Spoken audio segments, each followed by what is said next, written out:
5, 4. Oh, we have no webcam. Where's our webcam? Ah, it's upside down. All right, we're going to do this without a webcam.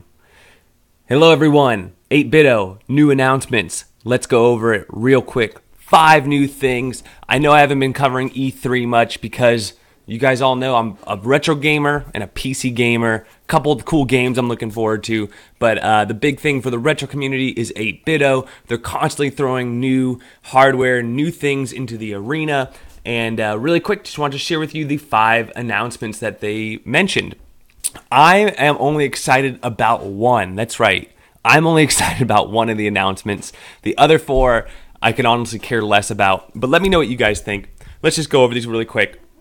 Number 1 is they changed their logo. So here's their old logo. It's kind of more of a 8-bit looking font. Kind of has a slight forward movement to it.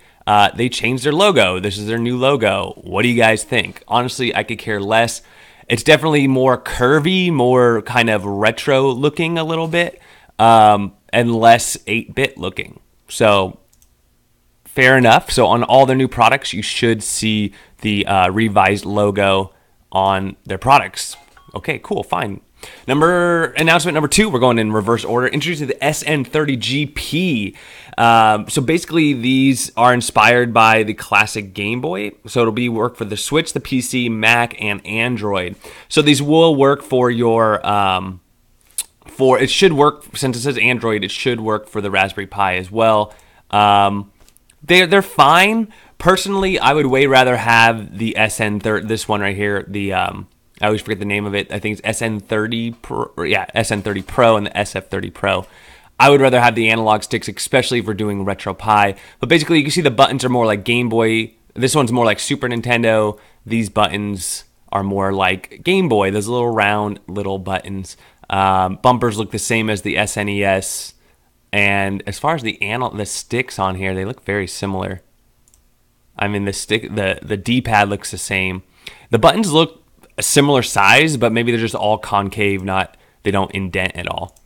And it's cool that they come in colors, especially I know a lot of people like colors, but for those of you out there, a lot of you, I mean, if you guys have seen the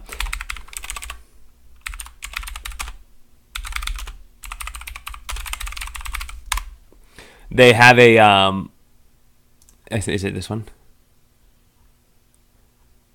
They already have like a really cheap green SNES USB. Yeah, they already have, like, I would just go buy this for $13 if I wanted a green controller really bad. But anyways, that was the deal there. They have colored controllers now that match the Game Boy. And they are Bluetooth though, where these ones are only wired. Blah blah blah. I get it, but I'm probably not going to spend $50 on that. But I'm sure they're going to sell some.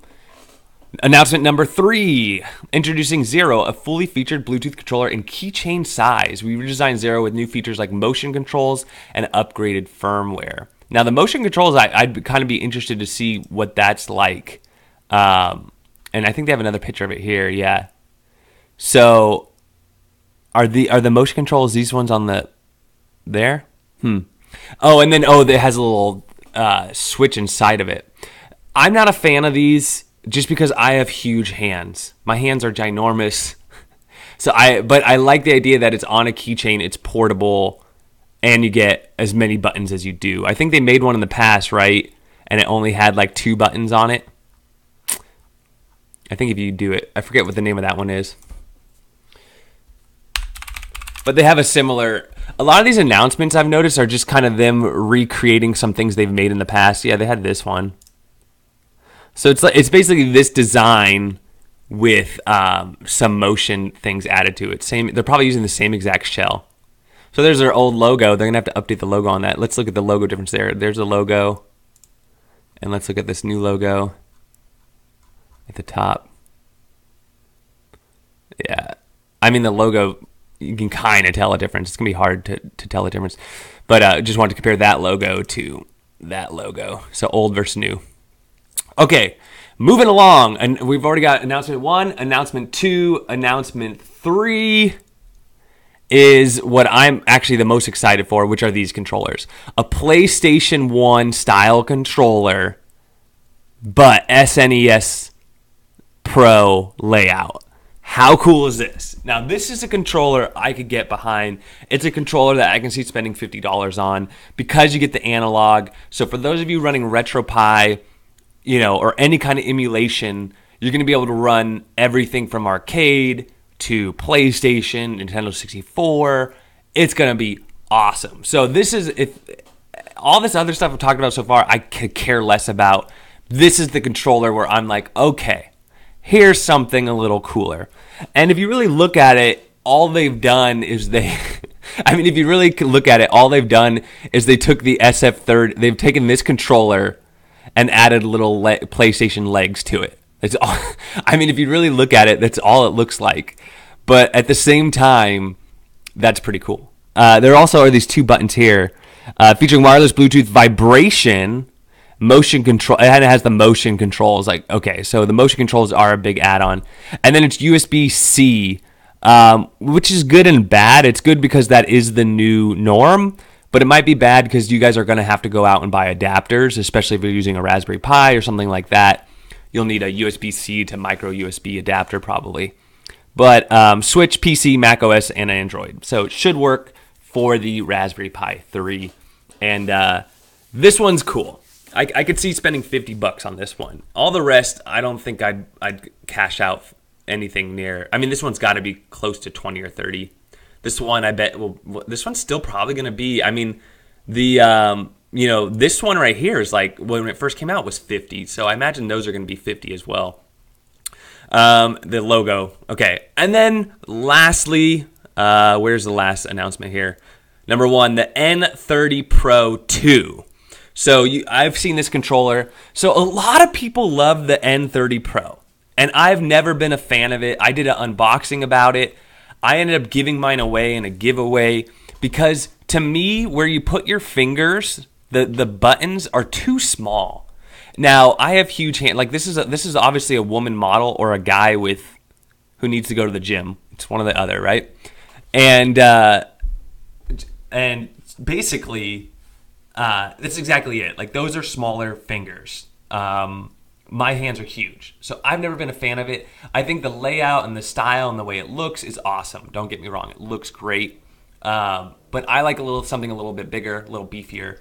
The Bluetooth range on it was great. The battery life on it was great. So the fact that now it gets motion controls, it's updated USB Type-C and everything else is great, especially for those that like it. For somebody like myself, I'm actually looking at the idea that now you can get the N30 Pro 1 for much cheaper.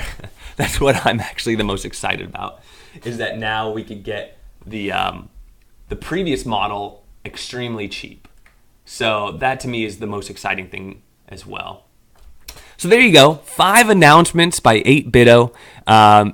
So just to recap, new logo, who cares? I don't care. It's not a huge deal. 2, the SN30 GP series with custom colors based off the Nintendo Game Boy. And then we had the small 02. They have a 01 already. Basically, it's been added, probably better battery and motion controls. But my favorite announcement, the new SN30 Pro Plus, basically the SN30 Pro with PlayStation legs added to it and motion and USB Type-C. And then lastly, the N30 Pro 2. Now last year, this time, the announcements, if I can even remember right, was this controller and then the Bluetooth speakers. So all in all, I think they've gone up as far as what they're announcing. They've announced some pretty cool stuff since their last kind of unveil at E3. This is what they had last year. Everything was based on the SNES Classic. And the lineup continues to get better. So really excited about that. And then they really pumped this controller up. So there's the N30 Pro 1 that they're making 2 of. And then they had these speakers. I don't know you guys. I never tried these speakers out, but that was their other big announcement last year. So this year, more controller focused. And it seems like their strategy is going more for color options and different options like that, modular designs. So maybe that's going to work for them. Maybe it won't. We'll see next year and see what they unveil then, because if this worked, they'll probably do it again. If it doesn't work, they're probably going to change it up. So before we end out, just want to say hello to everyone in the chat. Who do we got here? We got Detroit Retro Gamer. We got X Hilton. Thanks for coming in. Virgil. Yeah, everyone's mad. Everyone wanted a Sega Saturn. I remember I was in Mad Little Pixels group. Everyone's like, when are they going to... It's going to be a Sega Saturn controller. Sega Saturn controller. And unfortunately not. Sorry, guys.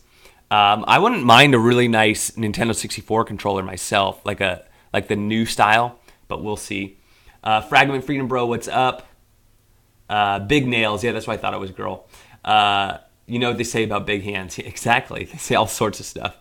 And Sony, what's up? So that's all I got for you guys. Just want to do a quick video because a lot of E3 is, you know, new games, things you can't play on retro gaming. But you have 8BitDo, which, you know, not only is it great for retro gaming, but it's cool for the Switch. It's cool for Mac. It's good for smartphones as well. I just got my Samsung Galaxy S9 Plus. So, you know, one of these controllers could be really cool for that as well, especially with a little cell phone mount on it. So with all that said, that's what I think. Let me know what you guys think. Don't forget to like and subscribe, and we'll catch you on the next one. Peace out, everyone. Thanks for chiming in.